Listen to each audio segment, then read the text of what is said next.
saya latar belakangnya, saya lahir di Jakarta ya, di Jalan Ledjen Suprapto. SD-nya saya di SD Negeri 1 Tanah Tinggi. Lalu saya sekolah di SMP Negeri 2 Budi Utomo. Lalu saya SMA di SMA Negeri 7 Gambir di Jakarta Pusat juga. Lalu saya kuliah di FISIP Jayabaya. Dan sempat kuliah juga extension course ya di Sekolah Tinggi Filsafat Riyarkara. Itu kalau secara latar belakang pendidikan. Lalu secara organisasi saya ikut di LK1HMI, Himpunan Mahasiswa Islam. Kemudian saya menjadi Ketua Pemuda Al-Irsyad seluruh Indonesia. Saya juga menjadi Ketua Umum Direktur Yayasan Rahmatan lil Alamin, mengelola ada 4 sekolah yang kita kelola di Jakarta. Terus saya juga terlibat di MERSI, Medical Emergency Rescue Committee dengan Dr. Yose Rizal. Sempat luar biasa pekerjaannya saat itu, membangun rumah sakit Indonesia di Gaza, dan itu berhasil, termasuk membangun rumah sakit Indonesia di Myanmar. Lalu kalau secara kehidupan, dari sejak masa kuliah sampai tamat, saya tidak pernah bekerja dengan orang lain. Saya berawal dengan bisnis sendiri, karena dalam pikiran saya pada saat itu adalah, entah kenapa saya lebih suka bisnis. Jadi saya buka toko supplier keramik lantai waktu itu ya. Kemudian berjalan hingga akhirnya terus menanjak kepada bidang properti sampai hari ini. Saya kira itu latar belakang saya gitu.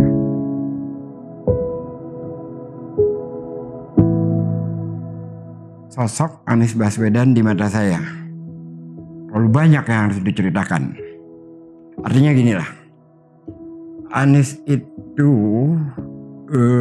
mewakili dari harapan kita selaku aktivis kampus di masa itu, figur yang bisa dan layak dititipkan harapan. Dia punya, yang pertama dia punya integritas yang sampai hari ini itu tidak berubah. Yang kedua dia memiliki kecerdasan intelektual. Yang ketiga dia punya kemampuan, kapasitas kepemimpinan. Anies pada saat menjadi ketua Senat Mahasiswa, saya tidak kenal loh dengan Anies itu. Dan dia ketua Senat itu di UGM. Namanya itu kita dengar di Jakarta. Di masa itu belum ada media sosial seperti sekarang. Dan dia melakukan banyak hal di masa dia kuliah itu yang saya baca itu di Tempo. Jadi sudah nyampe namanya itu. Itu sekitar tahun berapa? 90-an. Lalu saya baru berkenalan langsung dengan Anies itu di tahun 2000-an. Setelah dia pulang dari Amerika. Tapi dia sudah punya rekam jejak yang saya sudah baca. Nah ketika bersentuhan langsung, ngobrol panjang, saya katakan kepada, saya punya teman namanya Iksan Lembah. Kan gua ketemu Anies. Keren Chan ya. Apa jawabannya Iksan Lembah itu? Lu baru tahu kata Iksan itu kan. Udah. Terbersitlah dalam pikiran saya. Itu tahun 2008. Saya sudah mengumumkan di saat itu secara terbuka Anies calon presiden untuk 2009, yang tentu saja ditertawakan banyak orang. Tidak ada partainya, tidak ada apa gitu. Ya tapi saya tetap aja jalan terus. Lalu saya buat grup, waktu itu masih baru awal-awal Facebook ya. Buat grup Anies for Presiden. Langsung penuh. Karena saat itu grup itu hanya bisa mencapai 5.000 orang, tidak bisa lebih. Langsung penuh. Apa yang terjadi? Anies datang ke kantor yayasan saya meminta agar grup itu dibubarkan.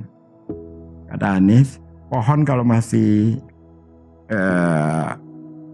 baru tumbuh, itu mudah sekali untuk ditebang. Jangan. Ya sudah, saya bubarkan. Tapi bahwa saya punya harapan dia akan memimpin Republik ini, ya dari tahun 2008 itu saya sudah memulai. Dan tidak hanya kepada Anies. Ada 2 nama lagi yang saya sebutkan saat itu. Ada satu namanya Andi Malarangeng. Bahkan saya jauh lebih lama berteman dengan Andi Malarangeng yang kita menyebutnya Anto. Andi Alfian Malarangeng. Satunya lagi Anas Urbaningrum. Kebetulan yang 2 ini tidak lolos seleksi alam. Tapi kalau melihat sosok dan rekam jejak Anies yang memang mengagumkan. Lalu saya bertemu dengan dia lagi ketika dia mulai menginisiasikan yang namanya Indonesia Mengajar. Itu program yang sangat luar biasa. Dan saya belajar banyak dari itu, dari anak-anak muda yang pergi ke pelosok-pelosok Indonesia itu. Rekaman-rekamannya itu yang yang langsung direkam oleh, kalau nggak salah itu Net TV ya. Sampai hari ini masih ada Lentera Indonesia itu. Itu luar biasa sekali. Jadi Anies itu memang memiliki rekam jejak yang panjang dan memang sosok yang terlahir, sepertinya dia terlahir untuk menjadi pemimpin.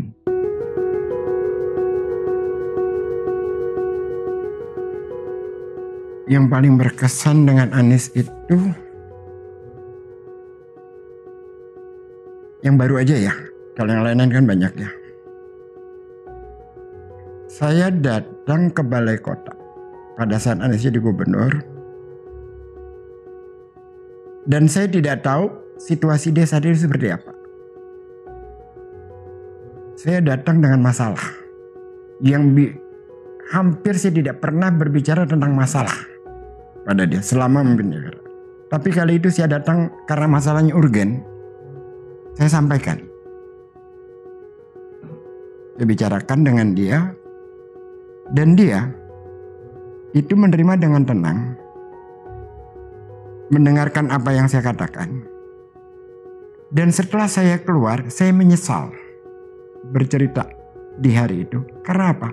Di hari yang sama, dia baru mendapatkan surat pembatalan untuk terjadinya pertandingan U20 di Jakarta. Yang saat itu ingin mendatangkan Juve, mendatangkan Real Madrid, mendatangkan Barca.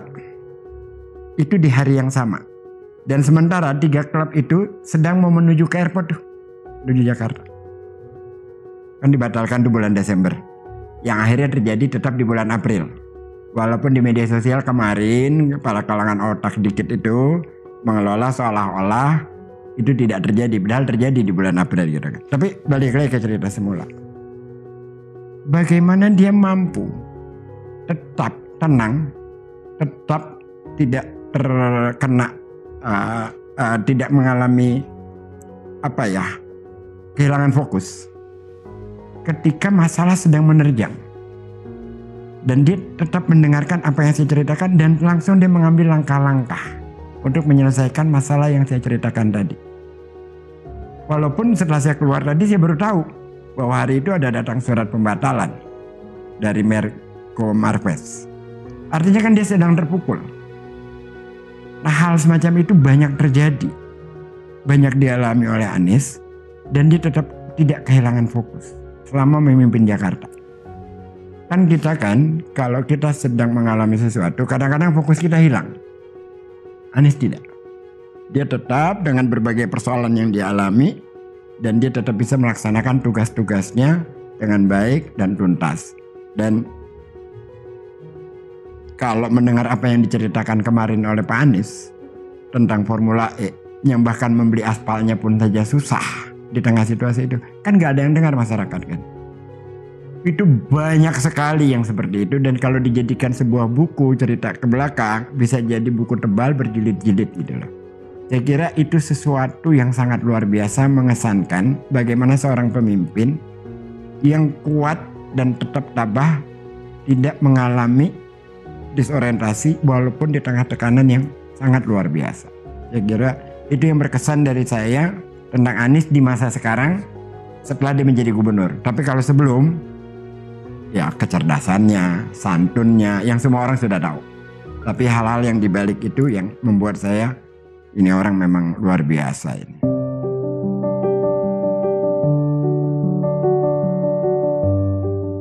Saya kira saya boleh klaim kalau ada aktivis kampus yang punya latar belakang seperti saya tidak mendukung Anies saat ini, mereka adalah kalangan yang sedang menipu dirinya sendiri.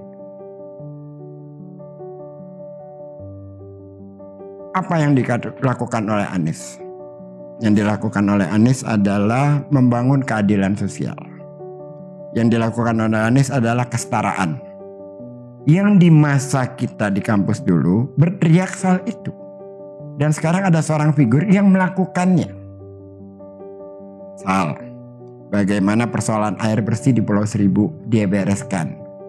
Bagaimana struktur pendidikan di Jakarta ini yang saya tahu persis.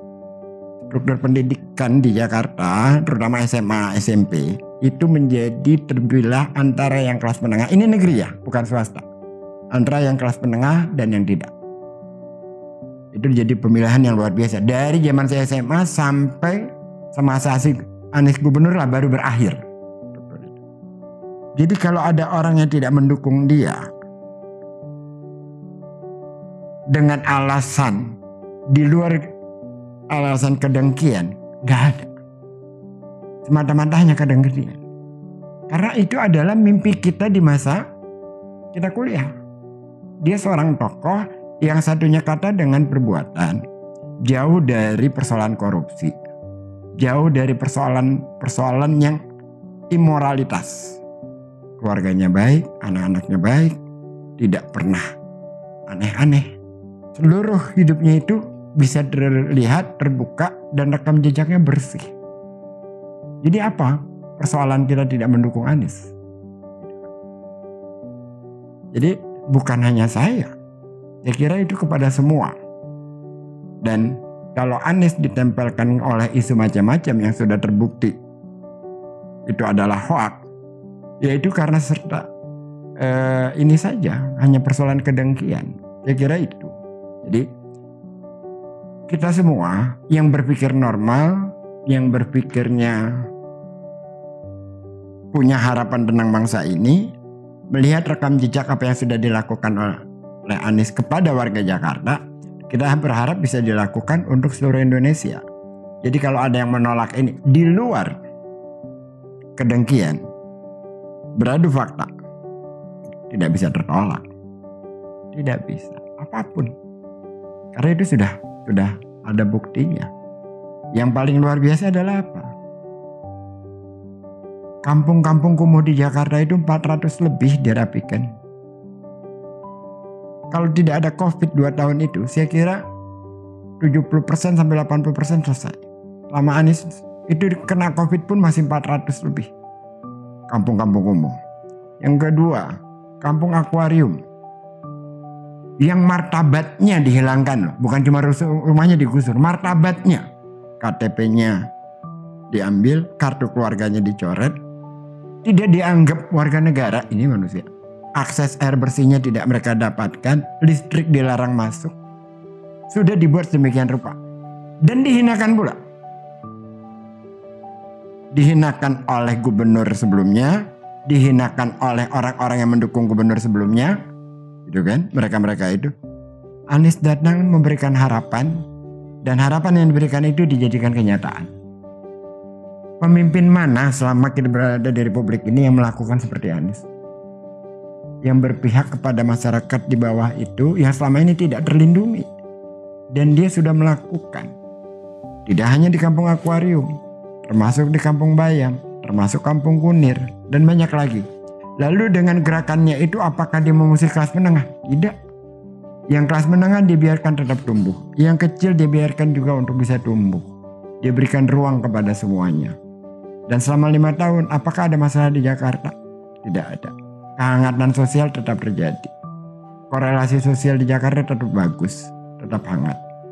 Jadi saya berani katakan dan saya berani klaim bahwa bila orang yang otaknya sehat, otaknya normal, akan mendukung Anies Baswedan tidak secara personalnya Anies, tapi apa-apa yang sudah dilakukan oleh Anies Baswedan itu sesuai dengan kriteria yang kita miliki.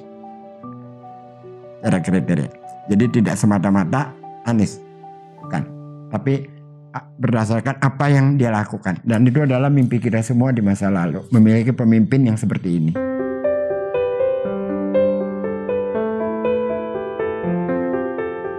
Sosok kepemimpinan yang seperti dilakukan oleh Anies Baswedan. Itulah harapan kita yang lahir saat ini. Karena kan yang kita inginkan kan demokrasi waktu itu ya. Di era saya tentunya. Tahun 80-an kan era gelap. Kita berharap ada demokratisasi. Kita berharap ada keterbukaan, ada transparansi, ada kolaborasi. Nah, kriteria pemimpin seperti itu yang kita inginkan ke depan. Yang bukan hanya mengambil kebijakan melalui kepentingan dari pusat, tapi mengambil kebijakan berdasarkan apa kebutuhan masyarakat dan suara dari masyarakat. Dan itu juga dilakukan menjadi sebuah gerakan bersama. Dan itu selama ini yang sudah dilakukan di Jakarta. Dan untuk saat ini yang muncul adalah memang Anies. Mungkin banyak lagi nama-nama lain, cuma belum terekspos, belum kita dengar.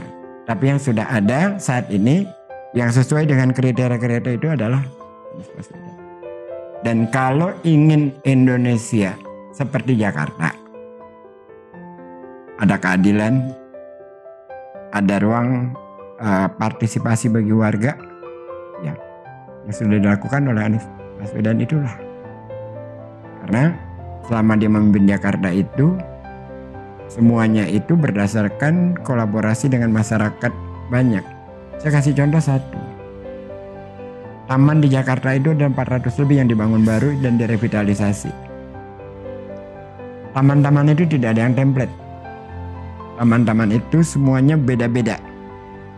Bagaimana cara dia membangun taman itu? Dia tanya kepada masyarakat di situ. Yang kedua, dia baca datanya berapa umur lansia, berapa banyak, berapa yang anak bayi, berapa yang anak itu. Disesuaikan dengan kondisi masyarakat.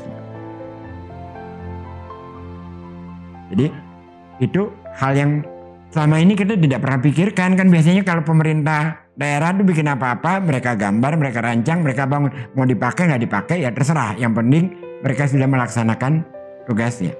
Anies tidak begitu. Dia survei dulu, dia baca data dulu, dia lihat dulu kepentingan masyarakat setempat, baru dia lakukan. Dan itu pun menyertakan masyarakat setempat.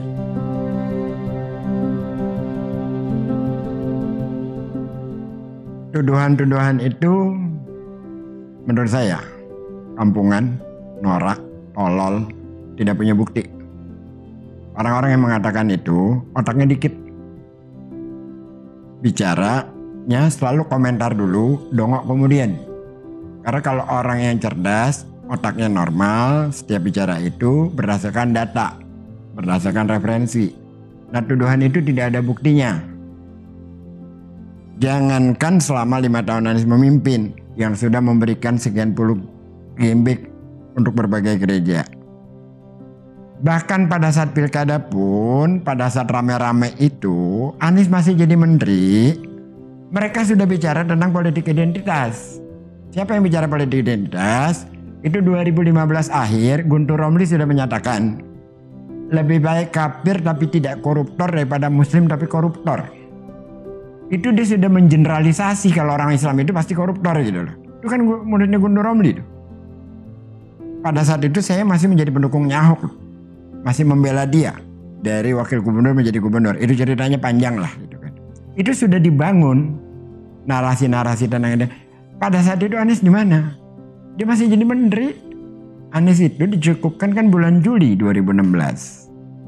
Ahok mulai ada penghangatan proses menuju pilkada, belum sampai pilkadanya, tapi baru mulai itu.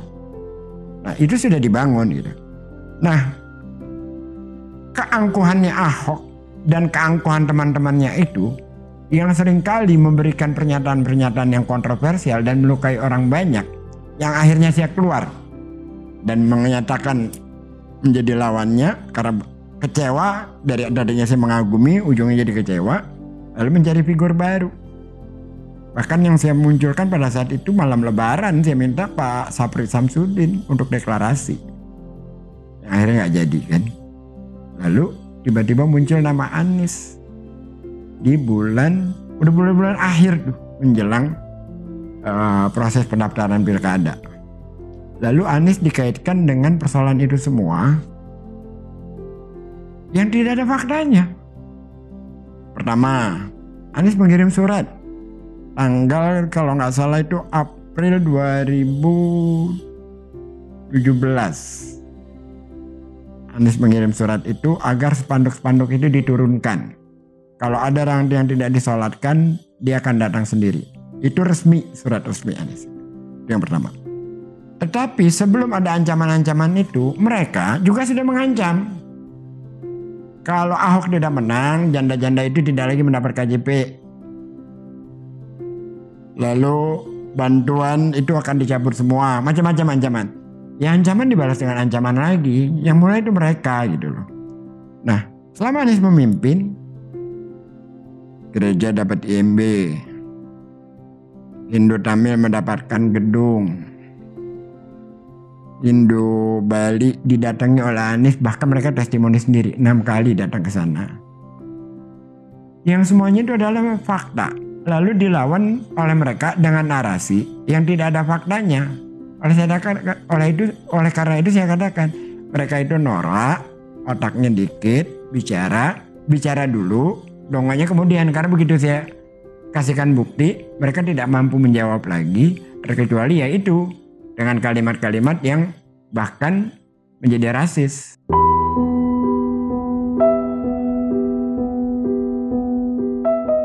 Rasisme itu adalah daki peradaban.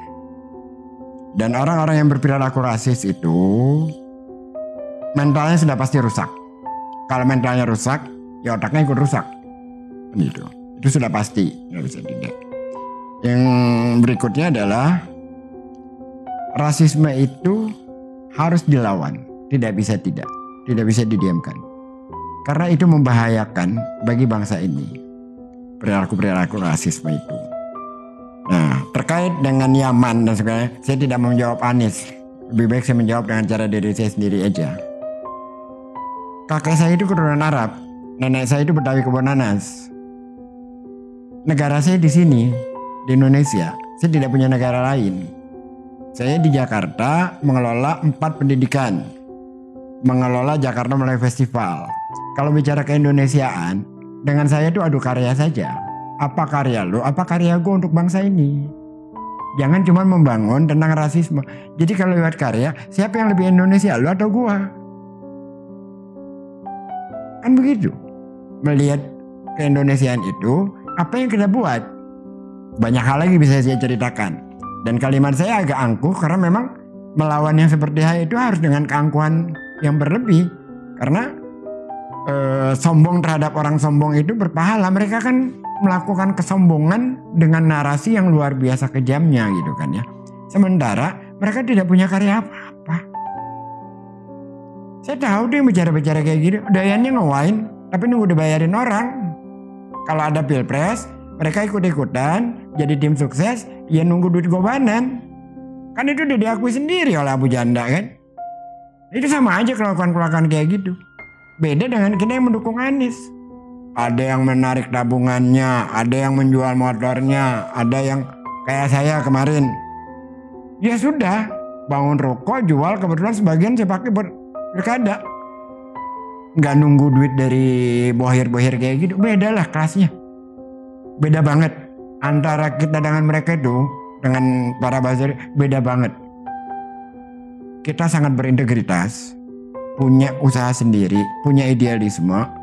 Mereka tidak punya integritas, tidak punya usaha, hidup dari uang haram yang kayak gitu. Saya nggak tahu bagaimana anak bininya dikasih uang makan kayak gitu tuh rasanya kayak apa. Memalukan sekali itu. Dan sini saya katakan sekali lagi, dengan sungguh-sungguh, dengan apapun lah, kalau dikatakan dengan kesombongan, iya, gue sombong, gue dukung Anies pakai duit gue sendiri, nggak kayak lo nunggu duit dari orang buat hidupin keluarga lo sambil fitnah. Itulah Gey Salipah menyatakan itu. Dan saya akan melawan terus tentang rasisme ini. Dan tentu saja lewat karya-karya yang kita lakukan selama hidup kita. Karena itu juga bagian dari kewajiban kita sebagai manusia. Melakukan kebaikan untuk orang banyak. Kan itu. Tugas kita itu membuat generasi yang lebih baik. Membantu banyak orang. Lalu berusaha menjadikan segala sesuatunya menjadi lebih baik. Nah kalau itu yang kita lakukan lalu ditiban dengan narasi seperti itu, yang cuma nanya aja, siapa lu mau lebih Indonesia dari gua? Itu ada faktanya yang saya lakukan, lu lakukan apa untuk bangsa ini? Kan gitu. Nah apalagi kepada Anies, wah kalau dia mau jauh lebih luar biasa. Dia bikin Indonesia mengajar se-Indonesia. Belum lagi lain-lainnya. Bagaimana dia mengelola anak muda itu. Cerdas, pintar. Kerja di luar negeri, balik ke Indonesia. Untuk bersusah-susah di tempat yang sulit. Untuk lebih mengenal tentang bangsanya. Di pelosok. Di pedalaman, di mana-mana. Gak ada dia melakukan itu. Di antara yang mereka... yang lain-lain itu sekarang ini ya, yang melakukannya seperti yang Anies lakukan. Makanya kalau diperbandingkan tentang siapa lebih Indonesia, ya ada rekam jejaknya loh. Apa yang sudah dilakukan terhadap bangsa ini. Kemarin saya sempat bicara di TV. Anies sebelum menjadi menteri, sebelum jadi gubernur, dia mendapat 7 penghargaan dunia. Yang kedua, dia belum jadi apa-apa, belum jadi pejabat, tapi pikirannya sudah bagaimana memikirkan bangsa ini. Dia bentuk namanya Indonesia Menggajar. Dia menjadi inisiatornya. Lalu saya tanya, yang Anda dukung itu apa yang dilakukan? Jawabannya sederhana. 2 kali jadi anggota DPR. Oh, jadi anggota DPR itu prestasi. Itu kan sesuatu yang tidak terbandingkan gitu loh.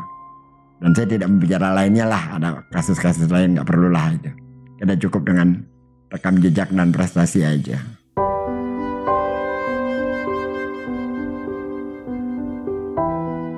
Saya punya cerita lucu tentang itu.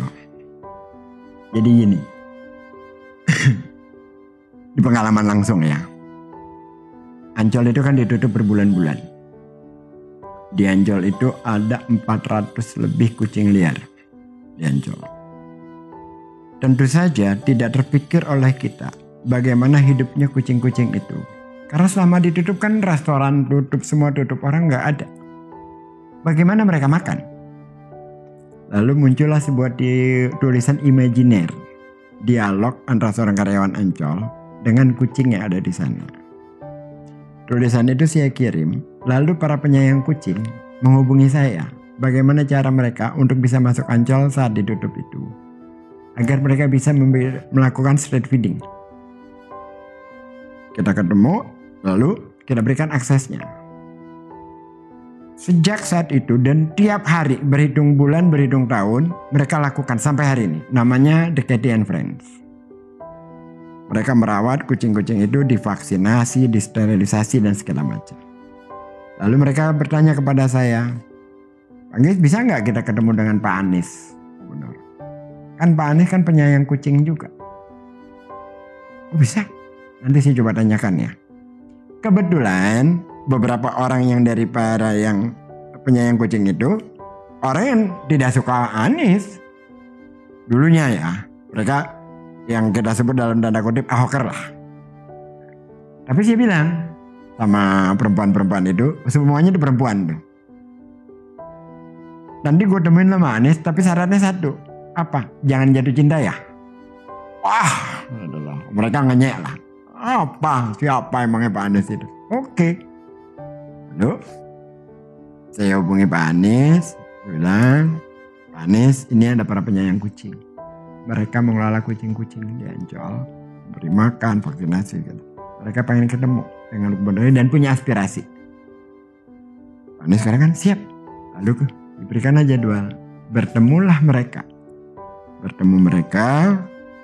Mereka berceritalah tentang penangkapan kucing yang tidak manusiawi. Termasuk juga anjing liar. Lalu Anies katakan, kami sudah melakukan dengan cara yang lebih beradab. Dan kami tidak akan lagi lakukan yang seperti itu, seperti masa-masa sebelumnya. Yang kedua, di saat itu, Anies mengutip redaksinya kurang lebih ya, saya nggak terlalu hafal, apa yang dikatakan oleh Mahatma Gandhi. Peradaban sebuah masyarakat ditentukan oleh bagaimana cara masyarakat itu memperlakukan hewan-hewan di sekitarnya. Setelah itu dijanjikan akan terjadi kerjasama, kolaborasi, dan itu berlangsung. Bahkan termasuk hewan-hewan di balai kota itu, kucing-kucingnya itu ada nama-namanya tuh di balai kota itu kan. Nah, di akhir pertemuan teman-teman saya itu dekat DN Friend itu bilang begini, Pak Anies, kami berterima kasih sekali bisa ketemu Pak Gubernur hari ini. Apa jawaban Anies? Jawaban Pak Anies, kami yang berseragam ini yang harus berterima kasih, bukan kalian. Kami yang memiliki kewajiban konstitusional untuk melakukan ini semua. Tapi teman-teman lakukan itu. Kami yang harus berterima kasih kepada kalian. Udah selesai. Baru berapa langkah dari balai kota, yang namanya mereka langsung baik sekali ya, ini macam-macam lah. Terus saya kata, kan gue udah bilang jangan jatuh cinta. Langsung mereka. Dan sepanjang itu berapa kali acara, salah satunya adalah Hari Rabies Internasional. Dilakukan di Ancol. Pada saat hari yang sama, DPRD, fraksi PDIP dan PSI mengundang interpelasi. Anies tidak datang. Anies lebih memperhatikan acara Hari Rabies itu, memberi kasih makan kucing-kucing di Ancol itu, daripada datang ke DPRD yang memang saat itu bodong karena itu nggak ada dalam agenda rapat paripurna tentang interpelasi yang kaitannya dengan, kalau nggak salah kaitannya dengan Formula E. Jadi saya menulis lebih penting kucing daripada ngurusin DPRD yang memang suka aneh-aneh itu, khususnya dua partai itu ya. Artinya gini, selain pada kucing dan segala macam, ada hal lainnya. Taman-taman di Jakarta yang dibangun itu kan ada 400 lebih ya. Saya lupa jumlahnya, 460 sekian gitu ya. Menjelang Anies berakhir tuh. Mungkin sekarang udah nyampe 500 kan. Kalau diteruskan sama gubernur baru. Antar taman dengan taman yang lain itu memperhatikan jarak tempuh burung. Karena burung itu ada kemampuan jarak tempuhnya kan. Anies menghitung itu. Agar unggas bisa hidup dengan riang lagi di kota ini. Kemudian saya ketemu Bu Susi. Waktu itu masih kepala dinas keamanan. Sekarang sudah pensiun. Dia salah satu orang yang bertanggung jawab mengelola Taman Inspektur Sudirman Tamrin. Dia mengirim foto-foto bagaimana capung dan kupu-kupu mulai banyak hinggap lagi di sepanjang Sudirman Tamrin. Artinya kalau ada capung, ada kupu-kupu, itu kan ada udara yang lebih baik. Jadi di masa Anies itu kita punya harapan besar, kota ini seperti kita mulai nonton-nonton di film Eropa atau di Amerika atau di Jepang, yang mana hewan-hewan itu bisa hidup berdampingan dengan kita gitu kan ya. Mulai ada harapan ke sana pada saat itu. Yang sayangnya ya dia 5 tahun berhenti dan kelihatannya tidak ada perhatian kembali untuk hal yang semacam itu ya. Maksudnya tidak ada perhatian kembali, saya nggak tahu, mungkin di dalam mereka lakukan tapi tidak terberitakan. Mungkin saya yang tidak baca, mungkin. Tapi yang jelas hal yang semacam itu kita tidak mendengarkan lagi. Kalau di masa Anies itu kuat sekali, jadi berimbang semua tuh. Pendidikan, struktur sosial, sampai kepada hewan-hewan liar tak berpemilik di Jakarta itu pun mendapatkan fokus dari Pemprov DKI.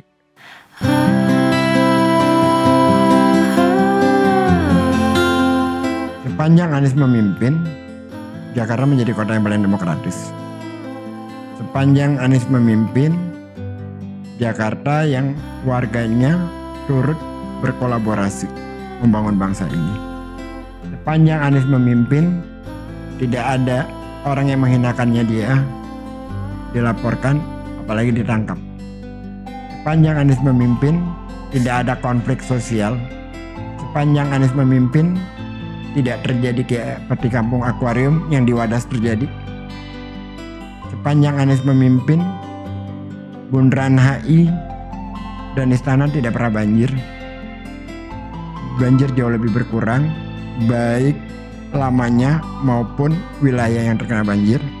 Ada SOP-nya jelas. Sepanjang Anies memimpin, perlakuan terhadap warga semua sama. Sepanjang Anies memimpin, kita punya harapan kepada anak-anak kita untuk bisa masuk di sekolah-sekolah terbaik di Jakarta dengan berkeadilan. Sepanjang Anies memimpin, lansia terlindungi. Lansia loh. Sepanjang Anies memimpin dan mengalami COVID 2 tahun, tidak ada yang kita dengar orang di Jakarta yang kelaparan. Jadi apa alasan lagi saya memilih yang lainnya?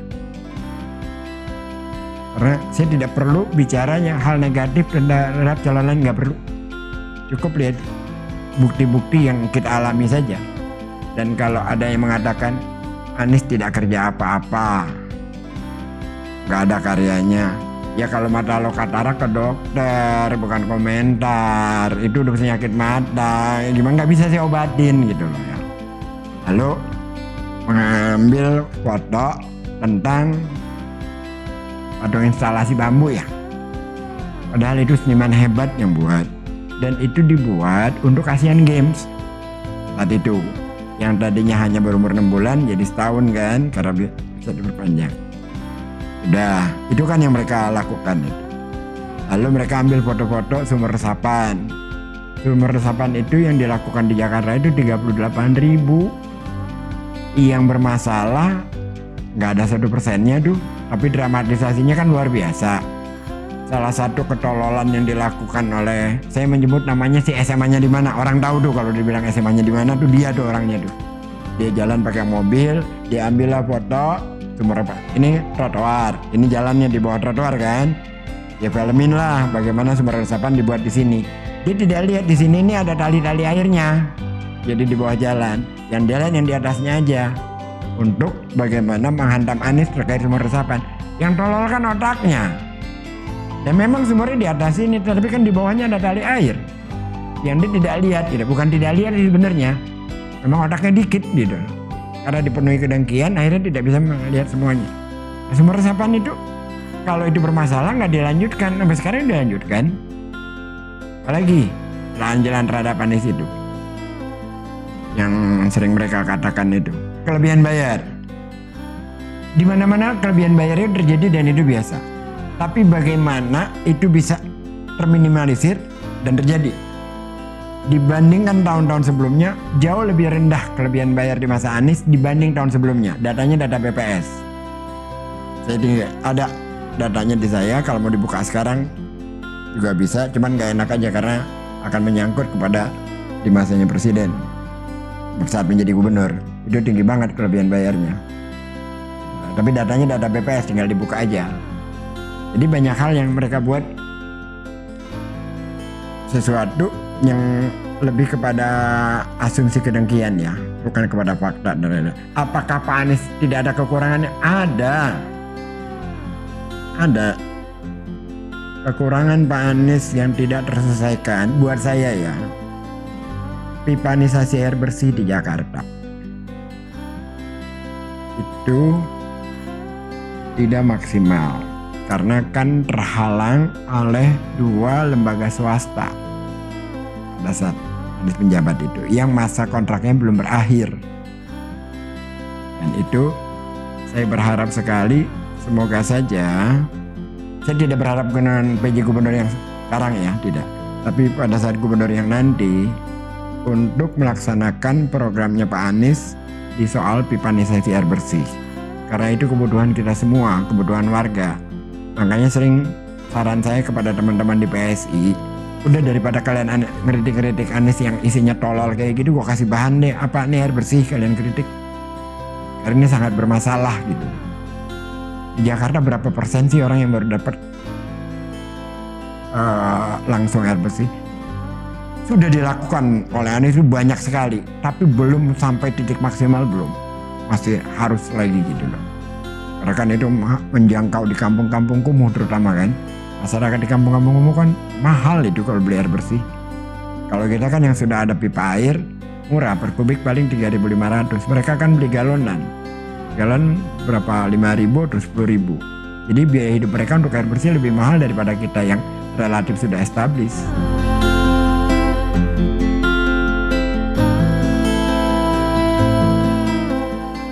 Presiden